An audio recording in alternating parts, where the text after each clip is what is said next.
పేరు కాశన్ యాదవ్, కాంగ్రెస్ పార్టీ జిల్లా ప్రధాన కార్యదర్శిని. ప్రజలకు ప్రభుత్వానికి దూరం చేసినటువంటి వ్యవస్థ నడిపినటువంటి టీఆర్ఎస్ పార్టీ ఈరోజు ప్రజలకు దగ్గరైనట్టు మాట్లాడితే తెలంగాణ ప్రజలు సువిధపేం లేరు. ఇందిరా పార్క్ దగ్గర ఉన్నటువంటి ధర్నా చౌక్ను ఎత్తేసినటువంటి దద్దమ్మలు టీఆర్ఎస్ పార్టీ అధికారం ఉన్నప్పుడు కేసీఆర్, కేటీఆర్.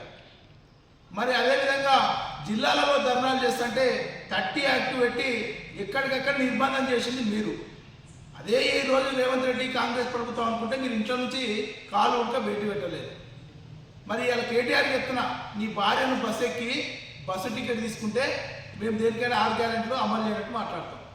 నీకు ఒకవేళ 200 యూనిట్లు అప్లై చేసుకో ప్రజావాణిలో, 200 యూనిట్లు ఇట్లా కాలితే నీకు కరెంటు బిల్లు తీసుకుంటే ఆ 6 గ్యారెంటీలు అమలు చేయనట్టు.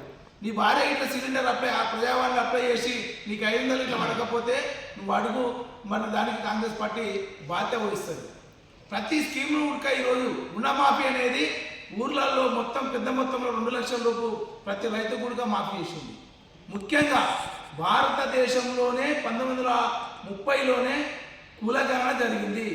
30 తర్వాత ఇప్పుడు కులగణన జరగలే. ఈ యొక్క తెలంగాణ రాష్ట్రం రేవంత్ రెడ్డి గారు, రాహుల్ గాంధీ గారు, భావి భారత ప్రధాని అభినవ్ అంబేద్కర్ రాహుల్ గాంధీ గారి యొక్క ఆదేశాల మేరకు తెలంగాణ రాష్ట్రంలో కులగణన చేసి బీసీలకు రాజ్యాధికారం 42% కల్పించి లోకల్ బాడీ ఎన్నికలకు పోవాలన్నదే ఈ యొక్క కాంగ్రెస్ పార్టీ యొక్క ఉద్దేశం.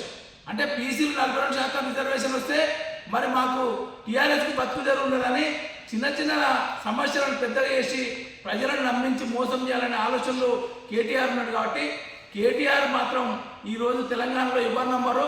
బీసీలకు ఉన్నటువంటి 33% మొన్న జరిగిన స్థానిక ఎన్నికల్లో 23% వేసినటువంటి ఘనత టీఆర్ఎస్ పార్టీ. కాబట్టి బీసీలు ఎట్టి పరిస్థితుల్లో చైతన్యమవుతారు.